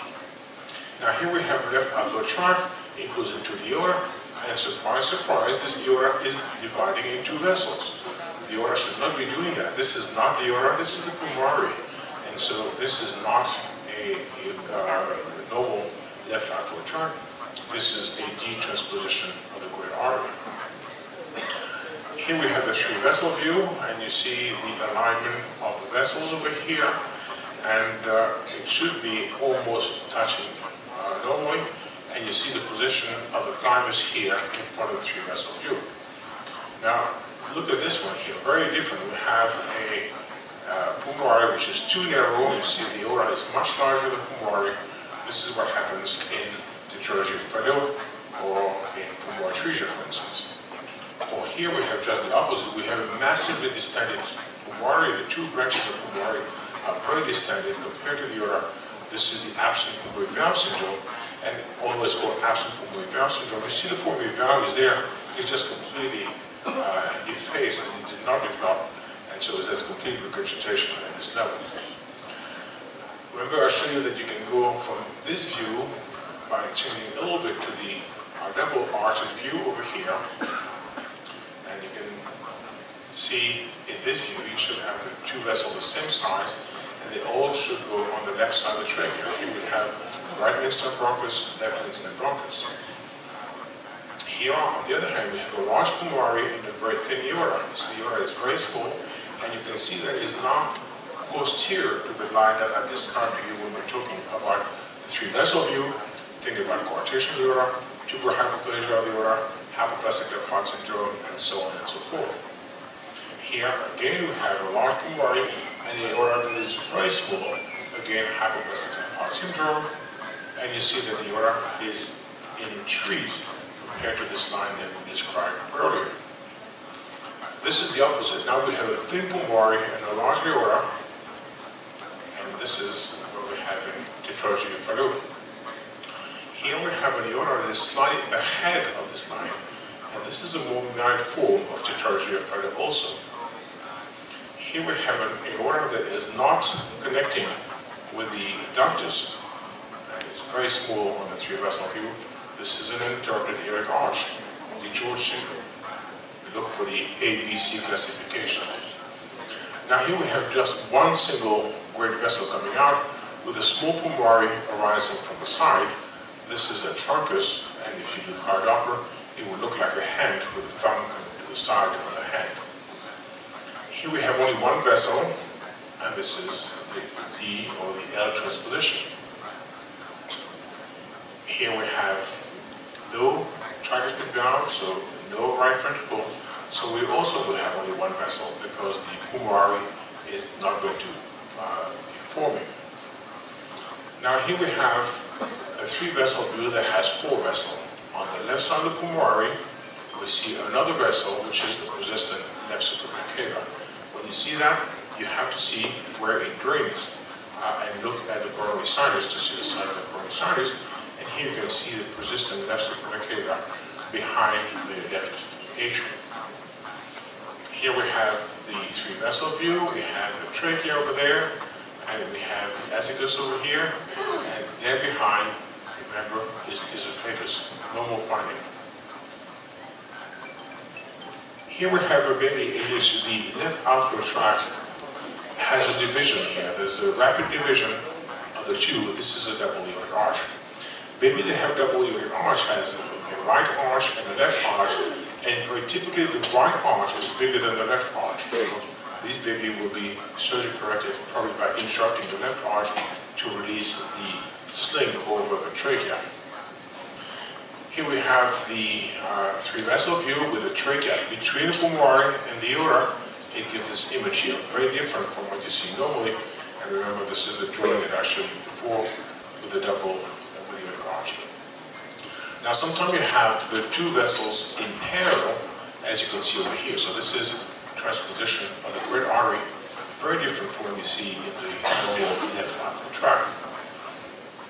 So here we have the aortic arch, and underneath the aortic arch, much thinner here, we have the pulmonary arch. Okay, we have the ductal arch over here. Now notice that both the aorta and the pulmonary are arising from the right ventricle. So we have a double outflow, double outlet right ventricle, and we have a transposition of the arteries at the same time. Here we have the left ventricle going to a vessel, and that vessel is dividing very rapidly. Typically, the length of this pulmonary is only about 2 or 3 times its diameter. So that complicates the repair of those transposition of the arteries. And when you make a cross-section at the level here, where you have the aorta and the pulmonary, you see the 2 vessels side by side, something you cannot get in a normal fetus. Here we have some sort of a complicated situation. We're looking at the outflow tract, and then we have this image here. What is this image here? It looks like a chromosome almost. And when I put a video clip, you see that this is the ductus, and the ductus joins into the aorta here. This is called a ductal aneurysm. It's not really an aneurysm, it's just an elongation of the ductus. And you see this from time to time. And this is another example. It looks like we have a piece of sigmoid inside the chest. And when you put cardiopter, there's a lot of fluid to that. Again, this is a ductal aneurysm. Now this is usually benign, and those baby self-correct after delivery, but it can be associated with connective tissue disorder, so this baby needs to be checked after birth. Another example with a 3-vessel view, and you see that the pulmonary, instead of being a line here, is a long sinus curve going over here. You see this artery. So this, again, a ductal aneurysm. Here you can see pulmonary vein returning to the left atrium. This is what it's supposed to be doing. Here you see pulmonary vein returning behind the left atrium, but not connected to the left atrium. You go to a vessel here, and then your task is to see whether this vessel is going south into the liver or north into the innominate vein.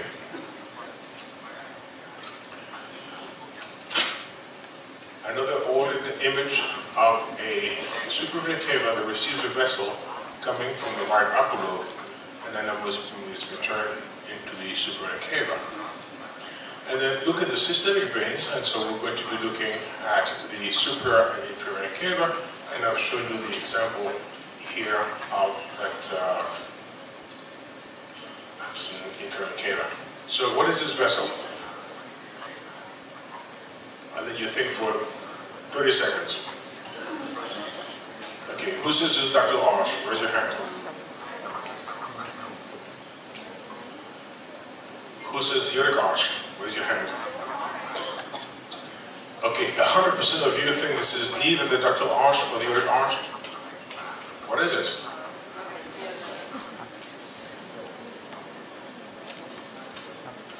As it goes? What color? Red. Red goes towards the transducer or away from the transducer? It goes towards the transducer. So the blood flow here is going this way. Okay? Important. What blood flow does that? As it goes arch. So this is baby that has left isomerism with intraoperative IVC. So be careful. Always use all the clue in your image. Don't just say, oh, this is a red arch, it has to be aorta. This is not the aorta at all. If you have a baby that comes from a nucleolucency screening 13 weeks, and you make a coronal section of the chest, and you see two vessels in the chest, one red and one blue, what is the diagnosis? You have a 14-week fetus, you make a coronal section of the chest, you see 2 long vessels. One red, one blue. What's the diagnosis? Same thing. Left isomerism. One is the aorta, and the other one is the azygos vein. Only the azygos vein is visible there. So even by 14 weeks, you can anticipate the diagnosis. Okay, so use all the information you have in your diagnosis. So in the step 3, what we did is first look at the aorta, all the landmark of the aorta, then look at the pulmonary, see that it crosses the aorta and it has the same size. Then we look at the comparison between the aorta and the pulmonary, and finally we look at the pulmonary vein and the neck area. Okay? With that, you have a complete examination of the heart. Now, I have a fourth step, and the fourth step is much, much longer, and I'll give you just the first few minutes of it. And this is the assessment of the rhythm. So, for those of you who have a musical ear, what is the music here? What is the song? What is the tune?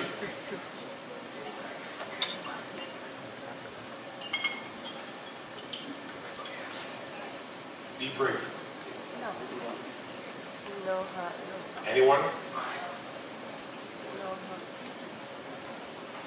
No one reads music here. I don't read music either, but you can see that you have three at the same level and then one go down. And then you have three at the same level and then one go down. This is the Fifth Motive, Fifth Symphony of Beethoven. I was in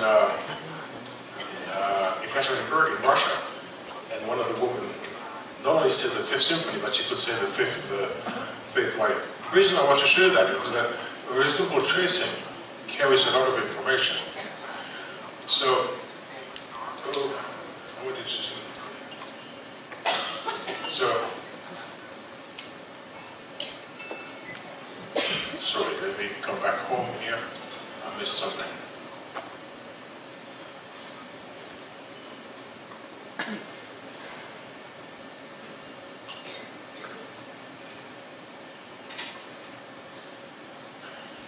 This is a patient at 36 weeks and 3 days. The heart rate is 130 beats per minute. Normal or abnormal?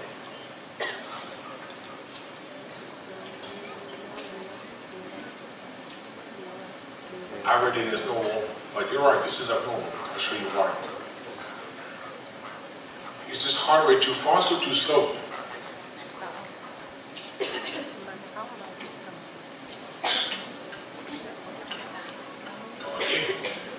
Need to listen to that whole course there, huh? So normal heart rate decreases from 160 beat to 150 beat during the gestation. We talk about tachycardia when it's greater than 180, and we talk about bradycardia when it's less than 110 beats per minute. It used to be less than 100 beats per minute. That was changed a few years ago, about 5-6 years ago, to 110 beats per minute. And then you have the irregular heartbeat. So there's several things we have to look at. And the reason we have to pay attention to the arrhythmia is that they can lead to congestive heart failure. And if you have a baby that has high drops and an AV block, this is usually a fatal outcome. So you have to detect those babies because some of these AV block can be corrected prenatally, and it's important to recognize these. Some of these babies have associated anatomical anomaly, particularly atriocephalon defect, atrial defect, both Parkinson White's and market control valve anomaly. So these babies have to be identified also. And then, I hate to tell you that, but the most common is premature atrial contraction, supraventricular tachycardia, and atrioventricular block. But I want you to forget that because I want you to make the distinction between all the arrhythmia, not just spit out a number. So these are the conduction pathways. The sinoatrial node produces the impulse. The impulse travels through Bachmann's bundle from the right atrium to the left atrium, so both atria are contracted at the same time. And then while this is happening, there are three internodal tracts that transfer the impulse to the atrioventricular node, and then there's a little delay here, and then it travels into the right and left bundle node. So this is the conduction pathway. Now, this is an EKG, and you remember that in EKG, the distance between two big red lines here is 200 milliseconds. Now, 5 big red lines is 1 second. This on the EKG tracing is called the P wave, and this is the QRS, which is abbreviated to R because 3 letters is too long to pronounce. On ultrasound, we have the same setting. Between two small tick marks, we have 200 milliseconds. This is a small tick. And between the big tick mark, we have 1 second. If we not all machines do that, for instance, here's a machine that has 1 second for the big tick mark, but it has 500 milliseconds for the small tick marks. Now, This is a video that was scanned in '84, and I wanted to ask you whether this heart rate is known or too slow. How do you do that?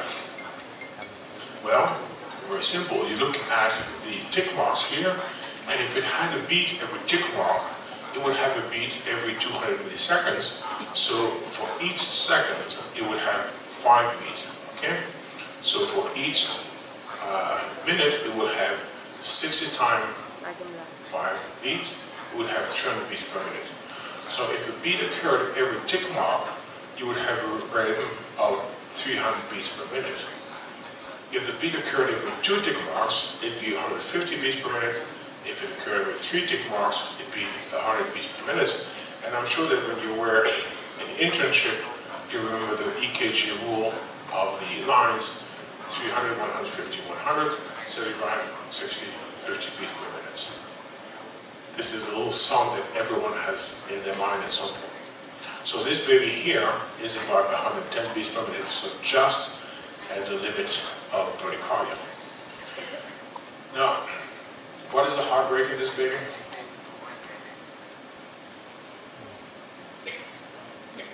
You look at the big tick marks, the small tick marks, and I will not give you the answer.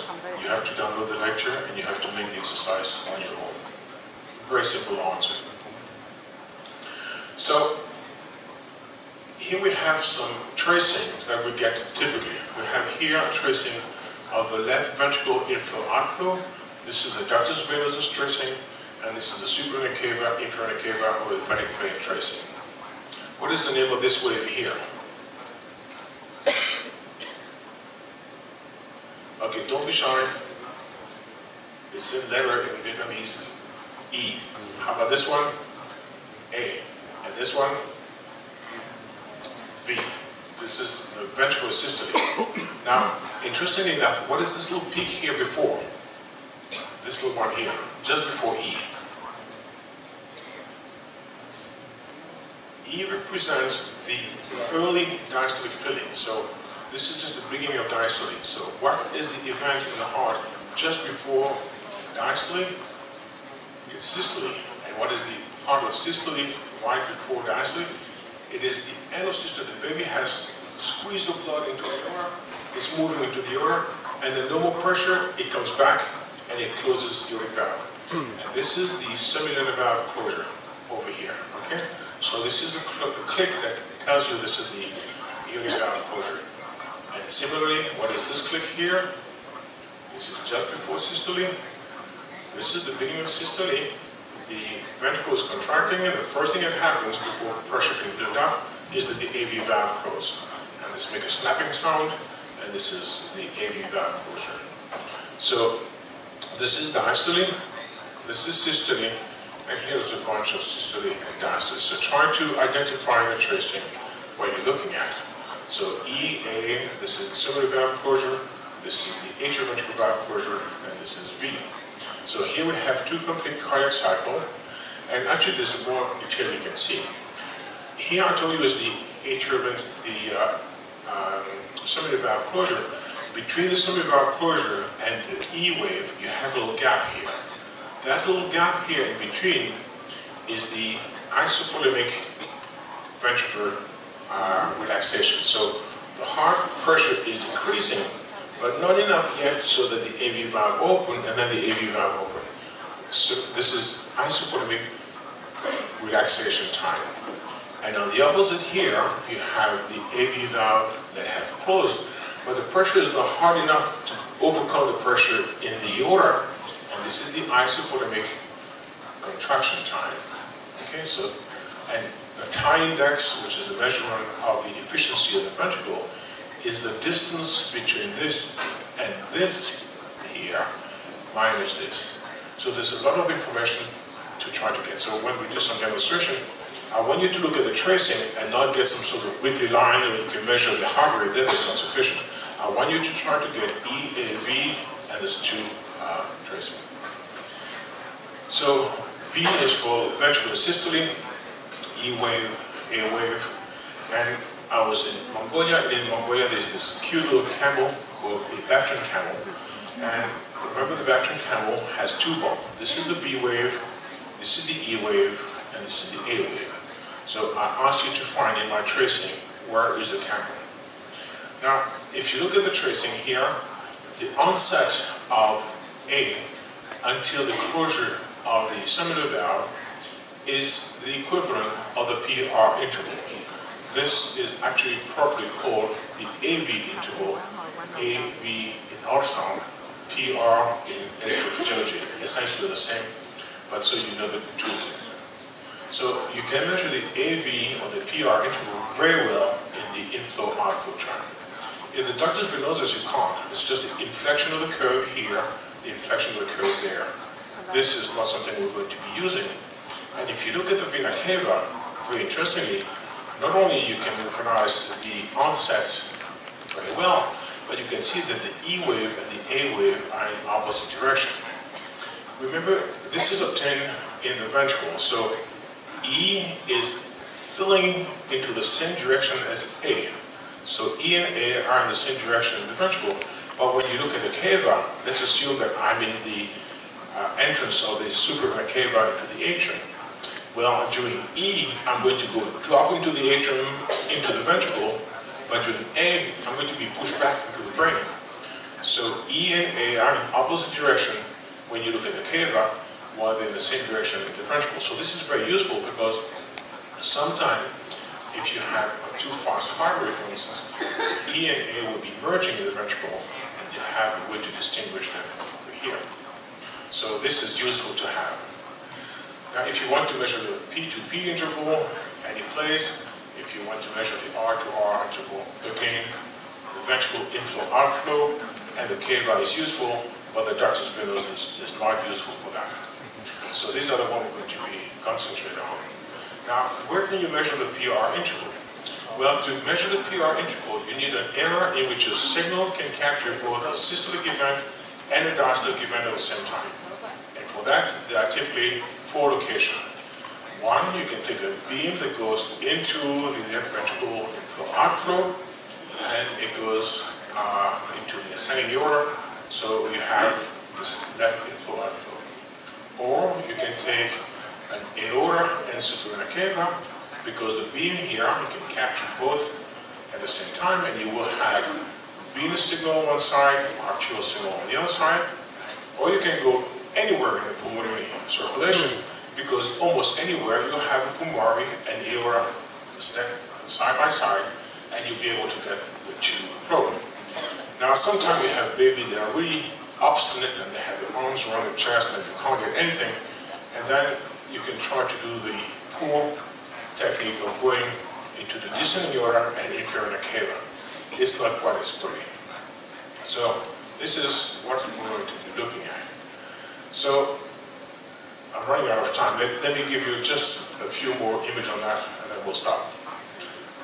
If you have a baby whose heart rate is too fast, above 160 beats per minute, there will not be time for the passive filling of the ventricle. And then E and A are progressively going to merge, and you have a monophasic wave instead of a diphasic wave. Same thing happened with premature atrial contraction. So here we have the supravena cava and aorta. You take a large sample at R and supravena cava here, and use one gauge, and then you get a tracing of this. And here's the camel. So you see V, E, and A. V, E, and A. And you see A being on the other side is easier to recognize. Fundamentally, you go for the gap, and you measure the gap over here. On the aortic sides, you have only the aortic side tracing, and so the PR interval is measured over here. I'm really a bit pressed for time, but here again, another camel, you see V, E, and A, so you can measure it over here.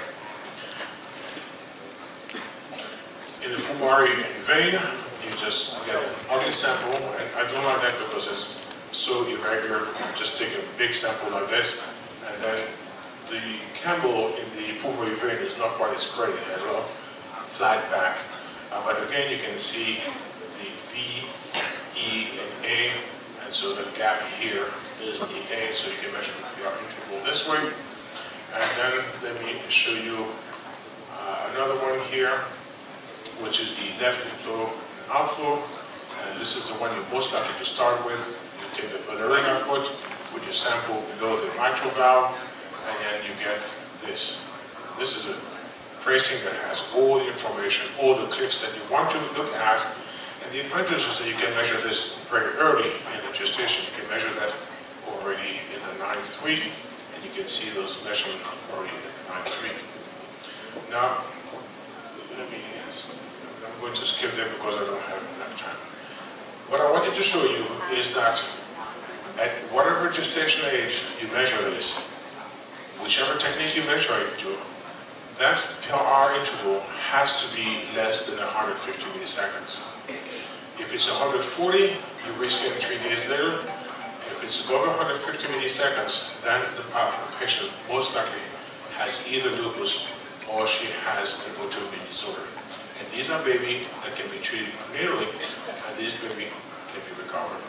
So unfortunately, I'm out of time here, but I really would like to urge you to download this lecture and go for it several times until you have all this information. It's very practical, very step-by-step. You will not become fetal echocardiologist after the lecture, but you will be able to do a lot of good for your patient. You will certainly be able to recognize what is a normal baby from a baby that needs to go to the tertiary center. And that is the most important thing you can do, because if someone doesn't detect the baby has an anomaly, no cardiologist will ever see that, and that baby will have to be treated after birth. And maybe they are transferred in ambulance versus transferred in amniotic fluid don't have the same outcome. So I would urge you to go inside this lecture, and tomorrow we'll look at some of the cardiac anatomy. Thank you very much.